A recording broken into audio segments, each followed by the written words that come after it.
Okay. Good evening, everyone, and welcome. We are happy to have Linda Benedict Jones with us tonight. She is the curator for the Duane Michals, the Portraitist exhibition that is currently on view in the Harnett Museum of Art through November 18th. If you haven't had a chance to visit yet, please do. The exhibition features approximately 125 photographs by Duane Michals, portraying celebrities, musicians, writers, artists. There's some mixed media in there, and it's a really fun exhibit. You'll enjoy the nostalgia of seeing some of your favorite celebrities in much younger stages of their lives, and it's just a real fun, nicely put together exhibition. I do have the honor of introducing tonight's speaker, Linda. But before I do, let me just remind everyone to please use the Q&A button at the bottom of your screen to input any questions that you might have for Linda. We will wait until the end of the program to answer those, but please feel free to jot those questions down as we're talking. So here's a little bit of information about who Linda Benedict Jones is. Linda was the curator of photography at Carnegie Museum of Art, and prior to that, she directed the Silver Eye Center for Photography and served as curator of education at the Frick. All of those places are in Pittsburgh.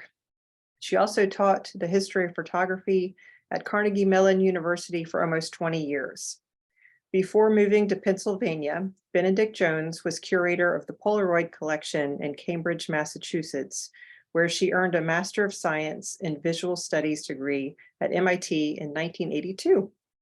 So please join me in welcoming Linda Benedict Jones. Hi, Heather. Thank you very much for that introduction, and especially to you and to your colleagues at the University of Richmond Museums for bringing the Duane Michals Portraitist exhibition to your campus. I haven't had a chance to see it in person, unfortunately, but you sent me some installation shots, including the one that's on the screen right now. And it looks like you've done a beautiful job of hanging the show, of sharing these amazing portraits with your audience. And, you know, tonight we're going to talk about some of the portraits in the exhibition, but also some other photographs by Duane Michals. First, I always feel a certain responsibility to do something at the start.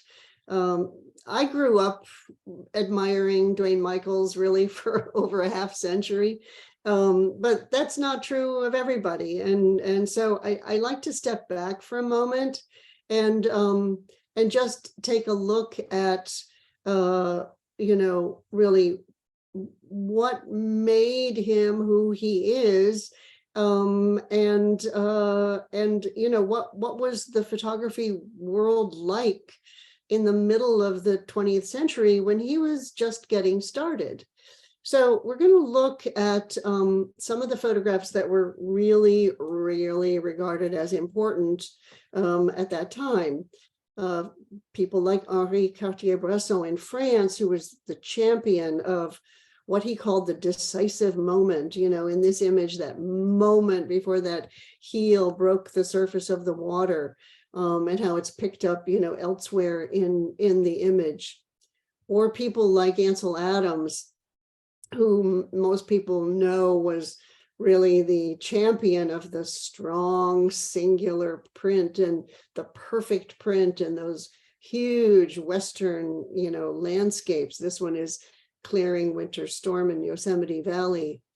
Or people like W. Eugene Smith, an amazing photojournalist who photographed for Life magazine and other magazines, told stories about events in the world, you know, before people had televisions.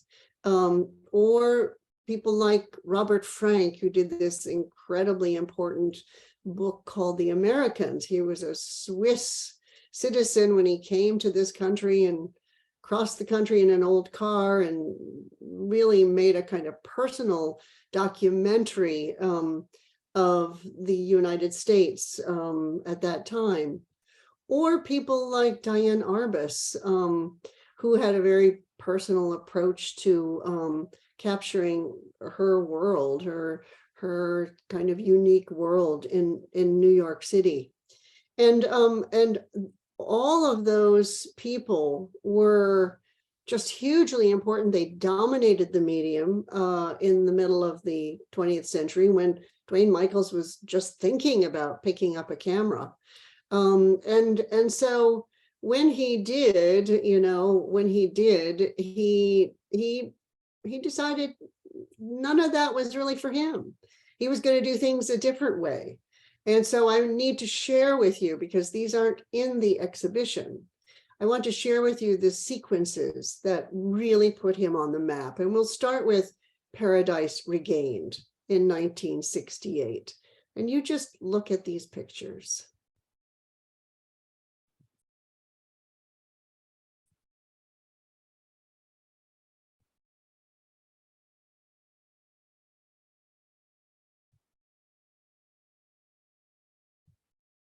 Well, that was different. That was very different from what I showed you initially. Here he is telling a story with a series of pictures, not just one picture, but a series of pictures. Let's look at another sequence called The Spirit Leaves the Body.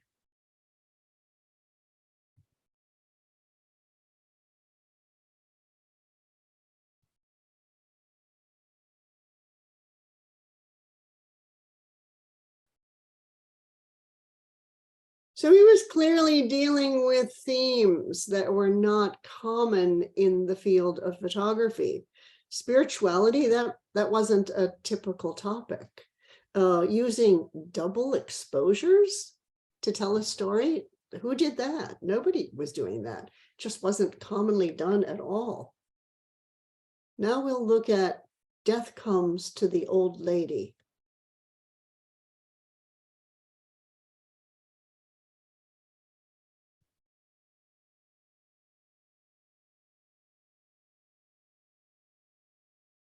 Duane was using photography to tell stories in a uniquely fresh way, employing photographic techniques that were uncommon. Here, he's using long exposures. He left the camera lens open for a long time to make it look like this old lady, happens to be his grandmother, is floating up from that chair. Death had called her. And let's look at one more. This is called Chance Meeting, and it was made in 1970.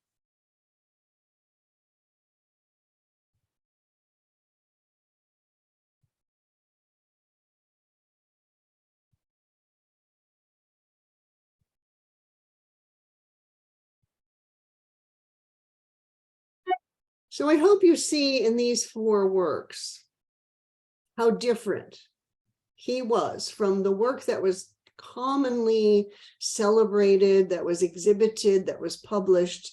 And I just think that contrast is the best way I know to introduce Duane and how he came on the scene. I mean, I should also tell you that he has a 75-page resume, that he has over 100 one-person exhibitions worldwide, and that his photographs are in most museum collections around the world. But it was really sharing those sequences with you that allowed me to show you what put him on the map. His approach to photography was new, and it was a level of creativity unseen in the field. It attracted attention. A lot of people didn't like it. They didn't trust it. They thought, this isn't photography. What is this?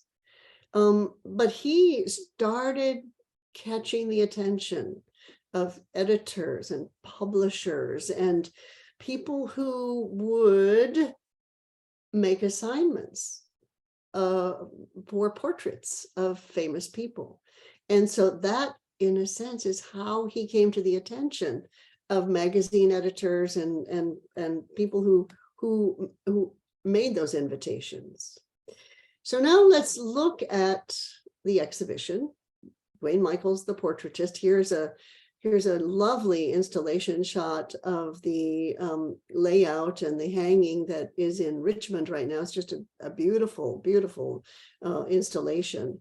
And we're going to look at some of the things that he was asked to do and that you'll find in the exhibition. Andy Warhol, of course, was one of the most famous artists at the time. And, you know, Duane Michals was assigned to photograph him. Interestingly, they both grew up in Pittsburgh, Pennsylvania. They both ended up in New York City.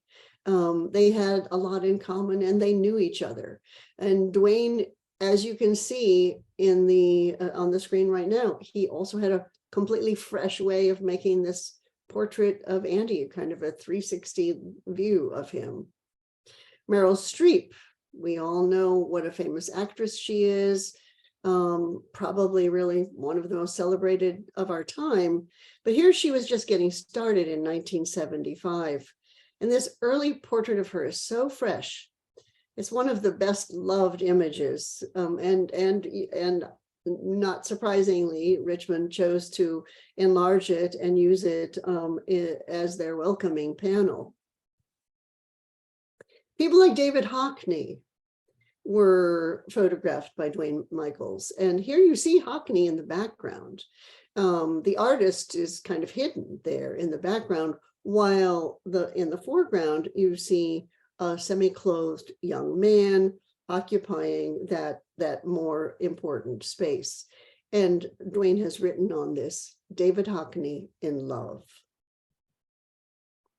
Annie Leibovitz, celebrity portraitist, the woman who's really credited with having an amazing eye for portraiture herself, seen her here in Duane's image through the lenses of her own glasses. What a curiously creative way of trying to make a portrait of the famous portrait photographer. Leibovitz sees so famously, and here we get to see her through her own device, thanks to the thinking of Duane Michals. Sting, who you see in the middle row there in the yellow band, and the Police. He made the photographs for their album cover. They asked for him. They specifically requested that he do the synchronicity photography. Or Branford Marsalis. This is a collage that's so interesting, but guess what? This was done in the pre-digital era. Beautiful and fitting interpretation of this Grammy-winning saxophone player as a young man. So a few years ago, the DC Moore Gallery in New York organized an exhibition of these portraits. And that's when we learned that Duane thought of portraiture in various, very specific ways. He said for him, there are 4 sorts of portraits. We're going to start by looking at what Duane called the stand and stare portraits. And first, we'll look at Sailor in Minsk, which was done in 1958, Duane's first adventure with photography.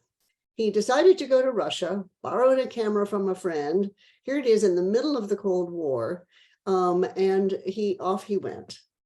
He made this stand and stare portrait, as well as this one of children in Leningrad. Now, he made these with this borrowed camera, which he was just really learning how to use. But what I think is so sophisticated about this, even though he was a young photographer, is that he got down to the level of the children. So we as viewers are looking at them straight on, rather than having them look up, into his camera lens. And I think that was really astute on his part. Charles and Bertha Birchfield, this portrait was made in 1962. And, you know, he's a visionary painter. His wife here, they're so humble in this simple scene. It's as American as apple pie. So calm, so still. She's all dressed up. He looks extremely everyday. And yet there's a beauty in this stand and stare approach, which he also used with Georgette and René Magritte. In 1965, he traveled to Brussels because he really wanted to meet René Magritte, one of his heroes. The famous surrealist artist welcomed him into his home, and Duane spent 5 days with them.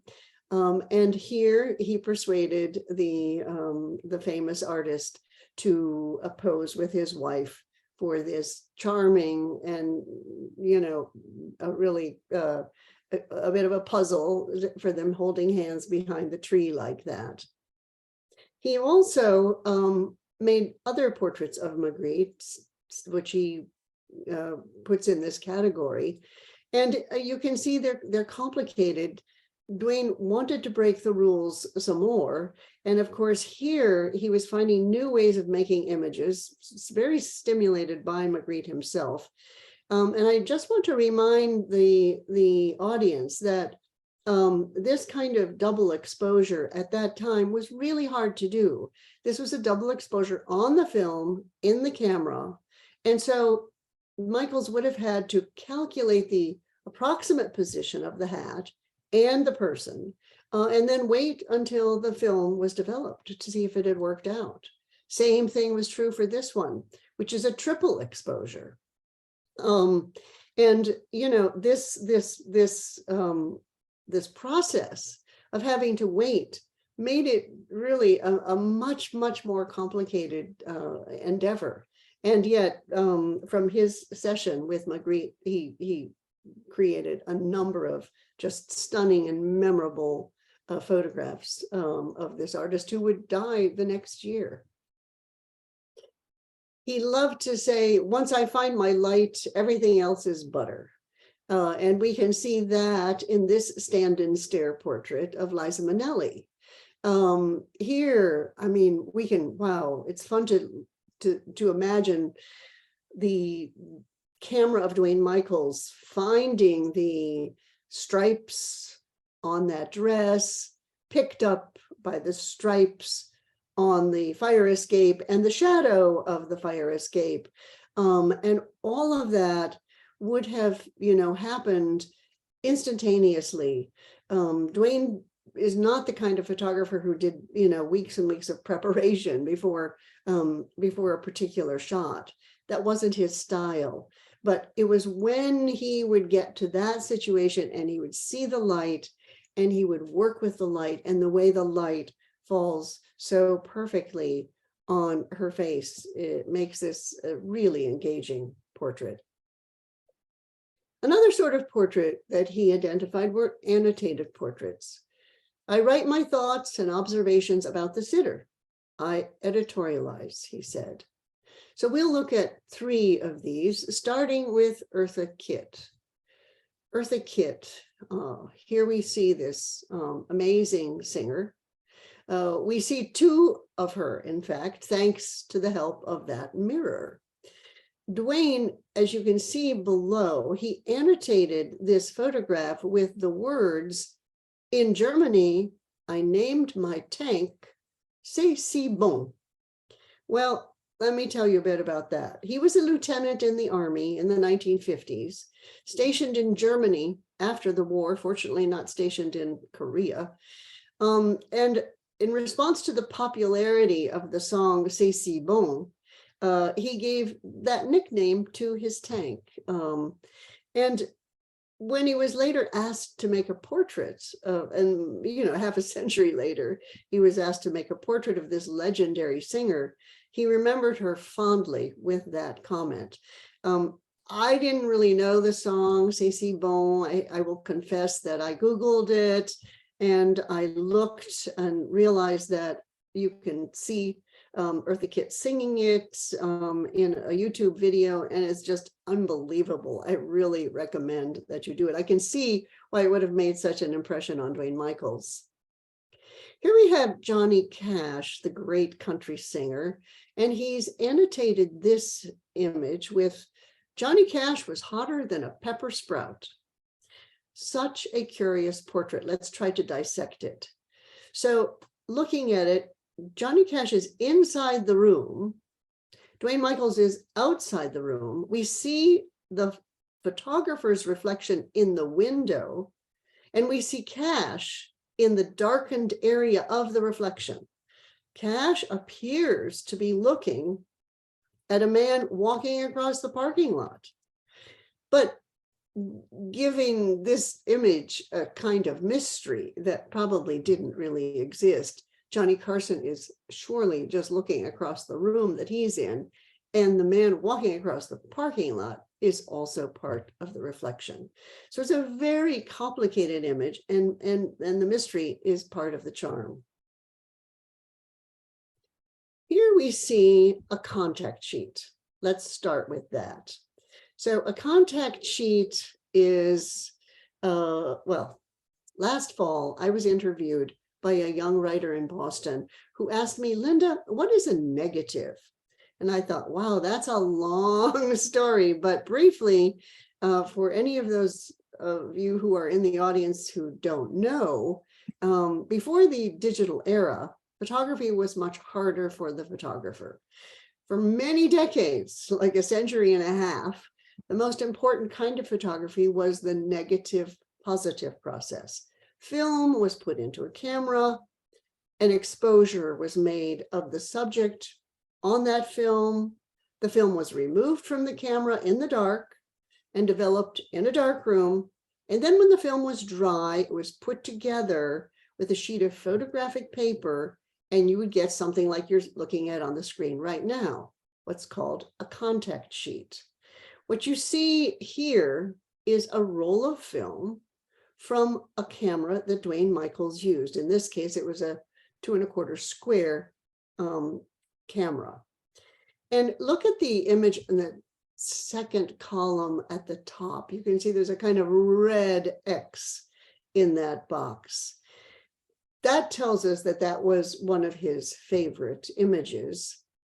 But what we also want to look at on this contact sheet, and this is, by the way, Barbra Streisand, the famous singer, you see that there are double exposures, but there are also triple exposures. And just like with Magritte, Duane Michals didn't know what any of these looked like until the next day, probably, or maybe the next week, when the film was developed and contact printed, long after the session was actually done in a studio with Barbra Streisand. So it's really, really important to, I think, appreciate that in this digital era when we can see everything, immediately. It's just a completely different way of working. So this was one of his favorites that you saw on that contact sheet. This portrait of Barbra Streisand is in the exhibition. She wasn't famous yet at all, but she had gotten her start in Funny Girl, Barbra Streisand, 1962. And here you see the annotation.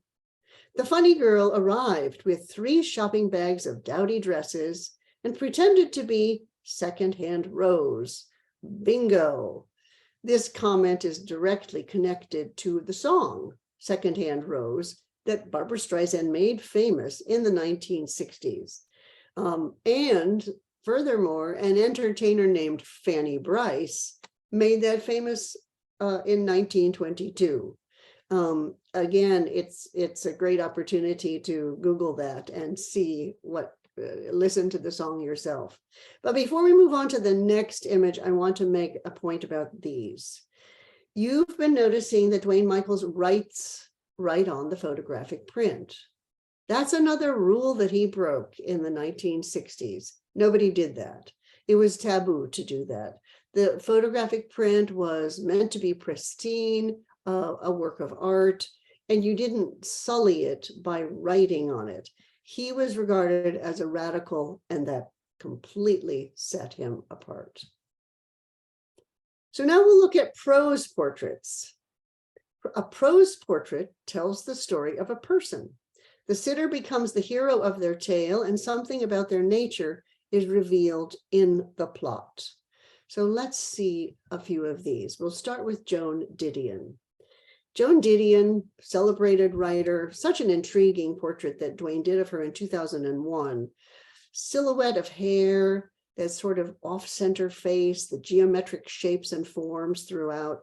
It's really puzzling, but it's also a kind of insightful about this complicated cultural figure, Joan Didion. Dennis Hopper, 1970s. He was an actor and the director of a famous film called Easy Rider. Even if you don't like smoking, which of course I hate, it's simple to be, it's easy rather to be taken in by the misty, smoky atmosphere of this image. It's ambiguous and really kind of enthralling.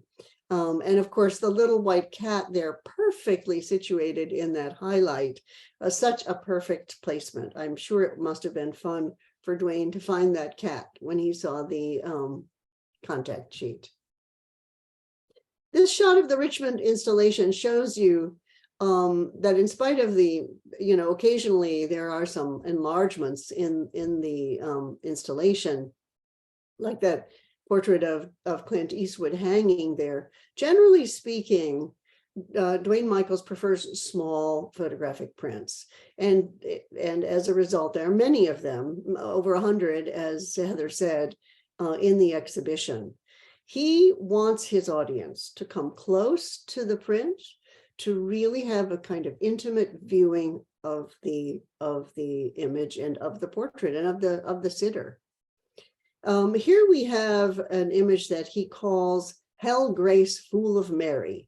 And it's a portrait of Grace Coddington, who was a creative director for Condé Nast and a kind of fashion icon. That title, I have to say, is kind of loosely based on a Catholic prayer. Duane was raised as a Catholic, and he hasn't really been an observant Catholic, I think, for a long time. But there is a prayer, Hail Mary, full of grace. And I think when he heard her name, he just kind of came up with Hell, Grace, Fool of Mary. And so it's a kind of playful arrangement of words, which you tend to get used to a bit once you've known Duane Michals for a while. The question of preparation, I think, is interesting with this one. Did Duane know that those mirrors would be there when he went to photograph her? Maybe not. I'm going to guess that he probably just responded to what he saw when he arrived.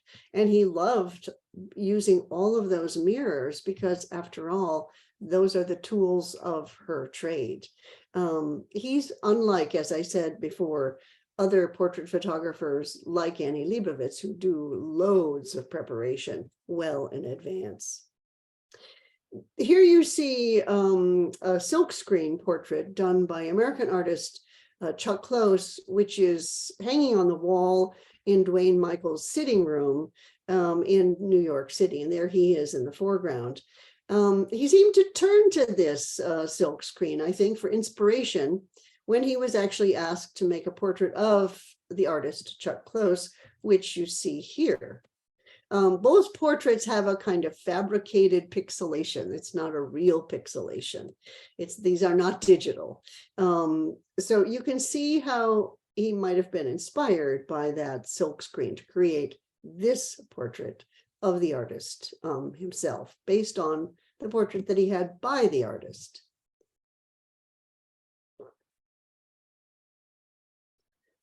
I'm going to try to tame the tickle that's coming in my throat right now.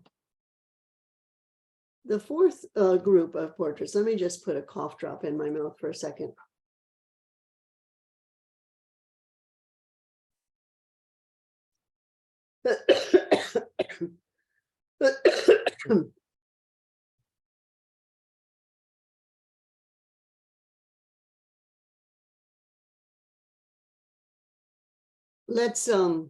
Let's look now at some very different portraits made by Duane Michals that he called imaginary portraits.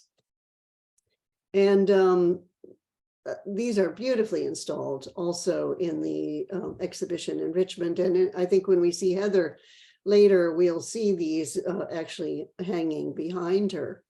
These are hand-painted portraits. And this one is called The Red Head. Usually, when we say someone is a redhead, it's when they have red hair, but not here. There was a period about 10 years ago when Duane decided he wanted to do reinterpretations of his own by collecting photographs from the 19th century. And so he would find large, oversized tintypes or ambrotypes or albumen prints. And here we see a portrait of a woman that already had hand painting from the original image. You can see the bow on her front and in her hair. And Duane chose tubes of red and pink oil paint to create an entirely new person. Here's another portrait where he added oil paint. It's called Margaret and Eleanor. Margaret was Duane's mother's name, and Eleanor was her sister. And these are not his mother and sister, but it's easy to imagine that they were sisters, the people in this image. These hand-painted works were all made in that little closet-like room that you see on the right there in Duane's home in New York City. His ability to focus on the project at hand and ignore the rest is really quite remarkable. He did a similar approach with The Musician and The Magician, playfully, adding rolling dice and the American flag and so forth. And before we look at some of his other colorful images, I want to show you where Duane made many of them. This is the beautiful country home he had with his lifelong partner, Fred, in upper state New York. I happened to arrive in 2013 precisely at the moment when there was a house painter with a ladder right at the top of his house there. Duane gave us a tour of the gardens. He knows the names of all the flowers and beautiful pond, such a respite from New York City.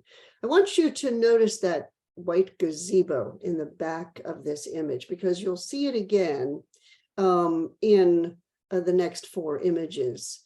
Duane, as you know by now, likes to break rules, and he likes to come up with new ways of doing things. And the handwriting of stories and poems, for example, the hand painting of tintypes, making sequences, and now this, an entirely new shape for a photographic image. He decided that he wanted to use the fan shape in doing the 4 seasons: winter, spring, summer, and fall. And each of these images has a little poem that goes along with it. This one is, autumn is the pot of gold at the end of August's rainbow. All the leaves must rust to dust, as we must too. And so he loved working with this fan shape for quite a few years. There's a work in the exhibition, In the Season of Their Passion, Reason Surrendered to Desire. He often makes works about love.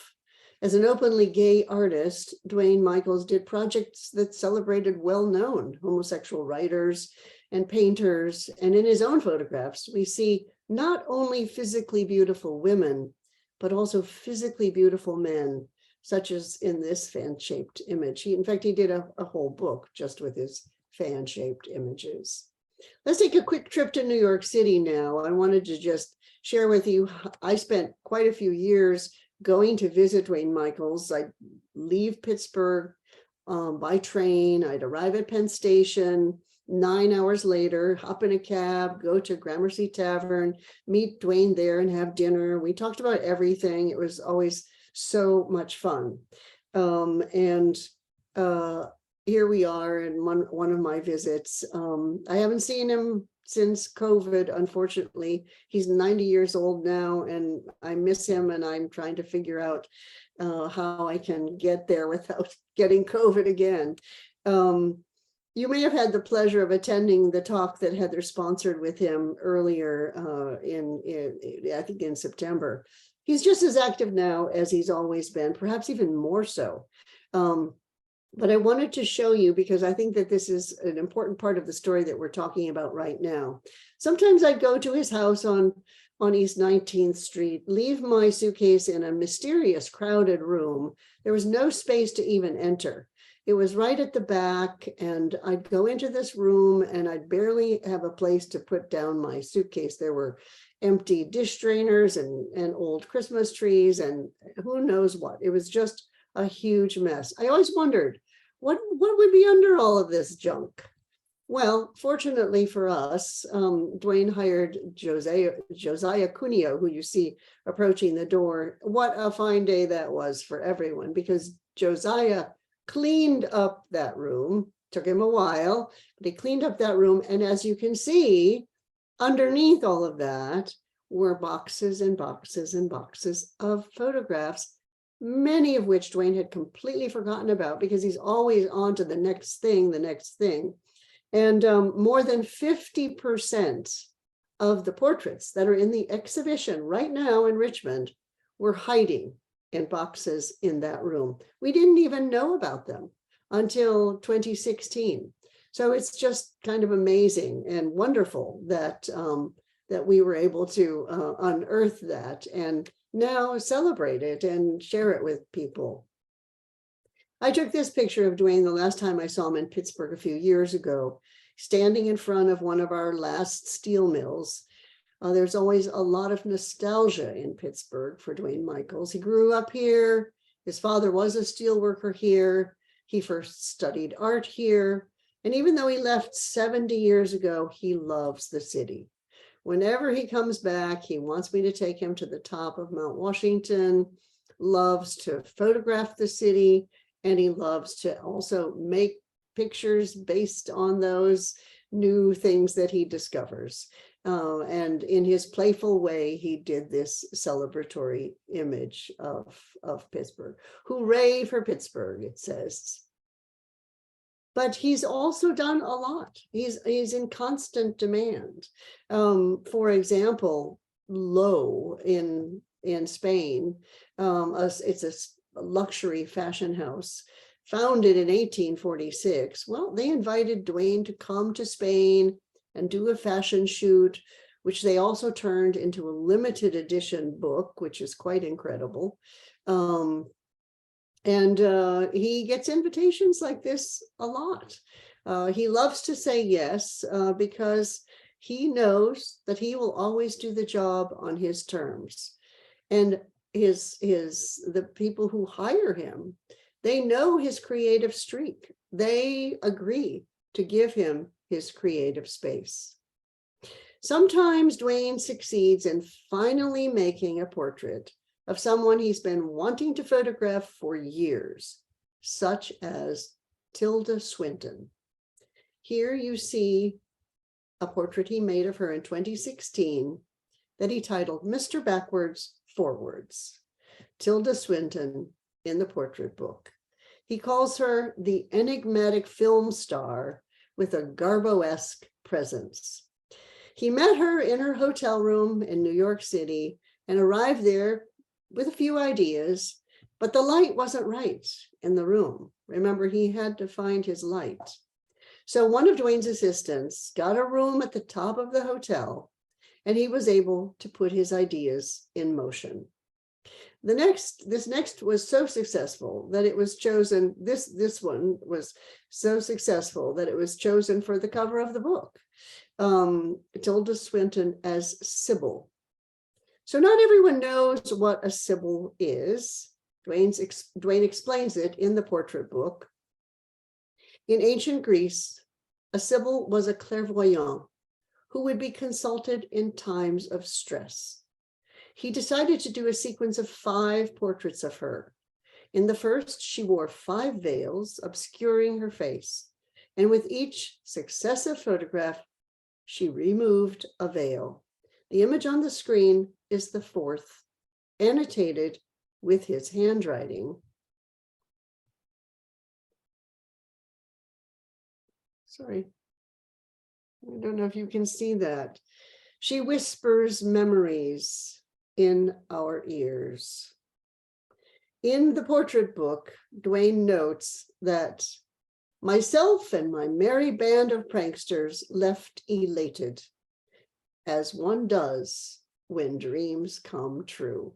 It really had been a dream for him. I heard him talk about it for at least 5 years, that he wanted to photograph Tilda Swinton.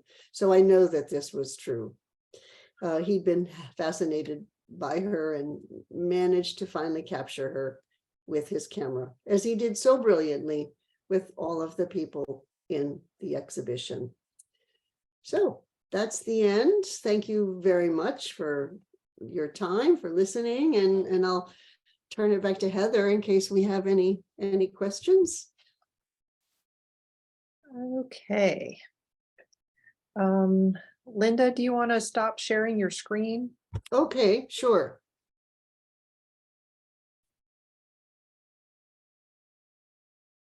Yeah. Okay. We have a question. Okay. With all his against the grain choices, was Duane respected by his peers, or has he been made famous through more marginal groups of the art world? Well, it's an interesting question. When he was first kind of making moves, to get some attention, he was not really respected by his peers. He in fact enjoys telling the story about how at a first exhibition, some famous photographers walked out. People like Gary Winogrand and Joel Meyerowitz. They said, "Oh, this is, whatever this is, it's not photography," and they just walked out. And so that kind of bad boy image, I think it was perhaps a little startling to him at the time, but it also really allowed him to distinguish himself. And it's not a bad thing to be different. And I think that as the years went by, I would say that a great many people came to really respect his originality in the medium. But not everyone loves Duane Michals.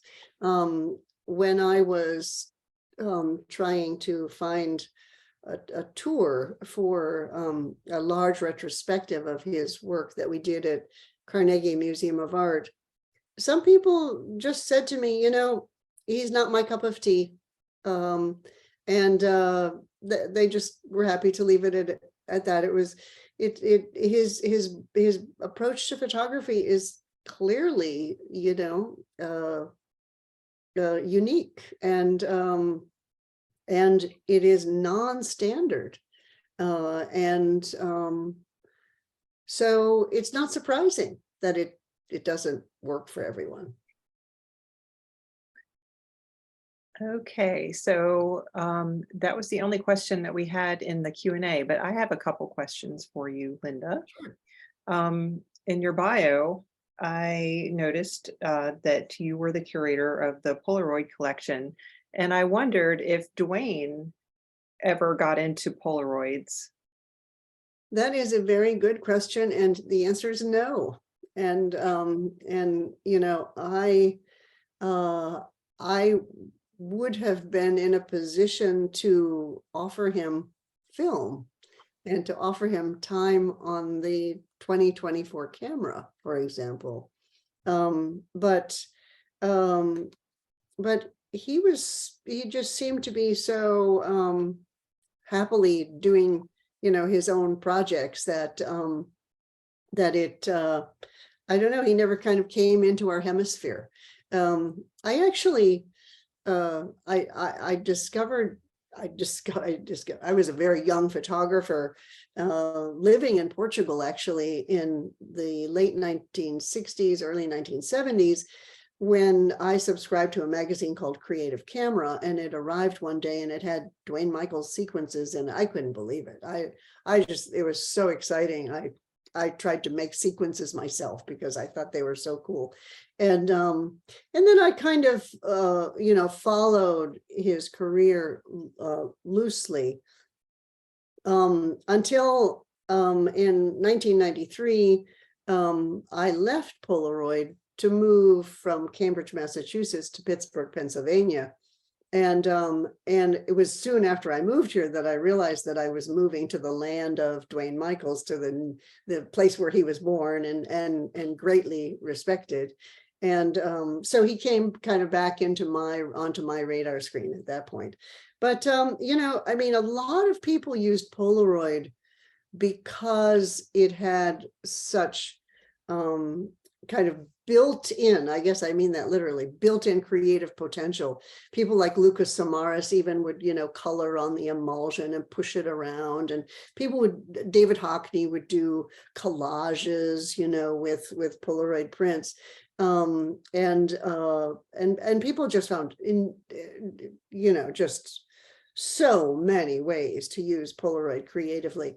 But Duane actually, he had his own brand of creativity. He didn't actually need Polaroid. He was finding his way just fine. That's interesting.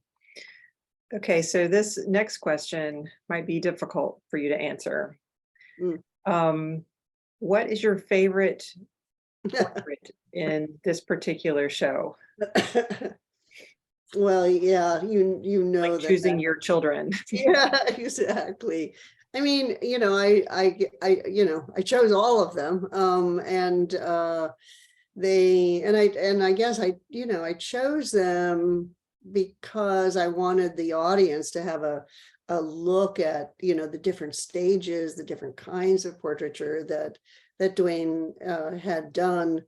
Gosh, I mean, there are so many that I respect, that I think are just a really a tour de force in terms of quick thinking and and really application of photographic knowledge and tools and all of that stuff.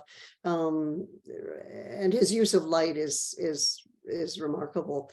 In terms of identifying a favorite, I have to say that probably it changes every year, but I think that right now I'm kind of keen on the hand painted ones, the ones that are behind you right now.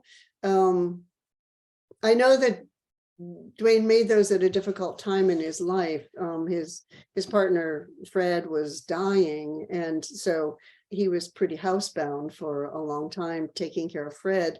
And so having that activity right there, where he could really just, he didn't have to go outside. He could just focus all of his creative energy right on that, and and right in a very small space too. And I think that they just ooze a kind of energy and a kind of vitality that is so oppositional to the way those images were made in the first place. At the time that those were made in the 1860s, 1870s, 1880s, people didn't smile, they didn't move, they had to be so so completely fixed.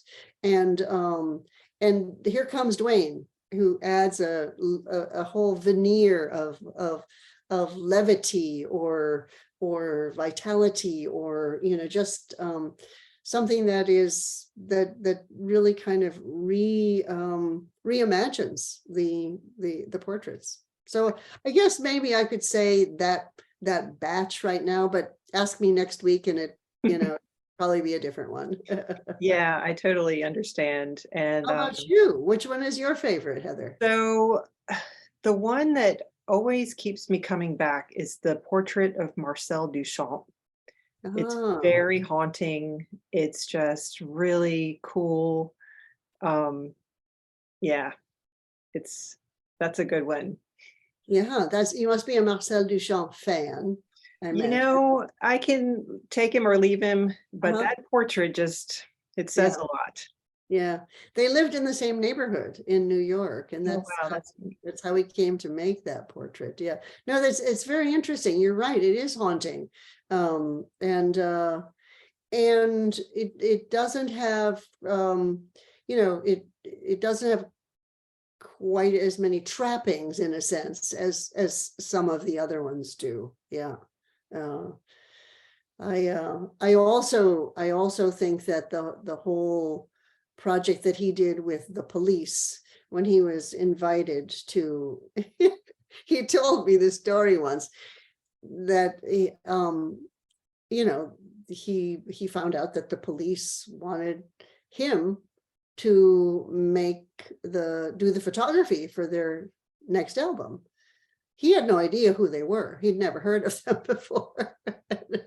And he met up with them, and he heard some song in the radio on his way to meet them. And he said, "Oh, I think I just heard one of your songs." And it was actually a song by Boy George.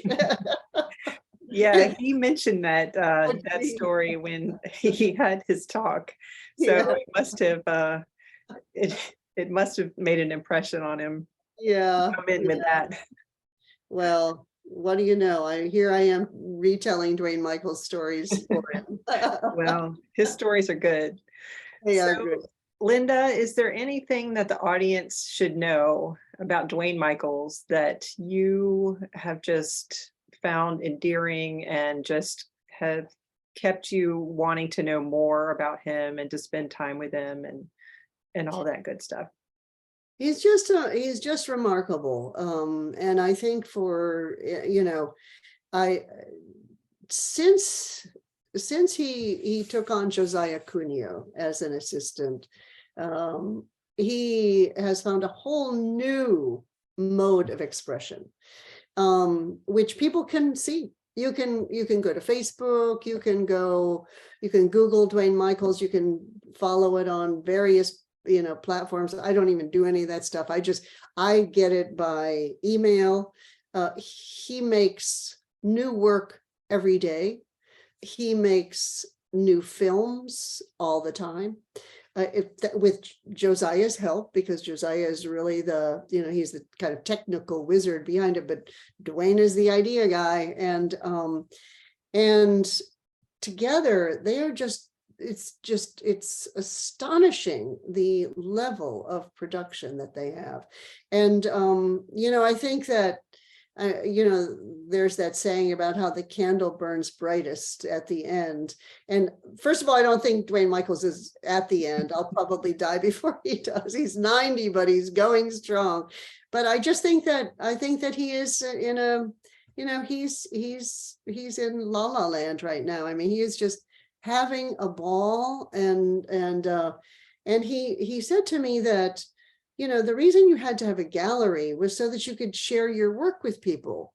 But now with, all these different, with emails and with Facebook and with this and that and the other thing, Instagram, he just churns it out, and it's all there for people to see. It's just amazing. So if anybody is interested in keeping up with them, there's a lot to keep up with. Well, Linda, it looks like we're at the end of our hour, and I just want to thank you wholeheartedly for coming to talk with us about Duane Michals and this show. Again, audience, come and see the show. It's open until November 18th, and you will not regret it. It's a great show, and really appreciate talking to you, Linda. My pleasure. I enjoyed it myself. Thank you, Heather. Thank you.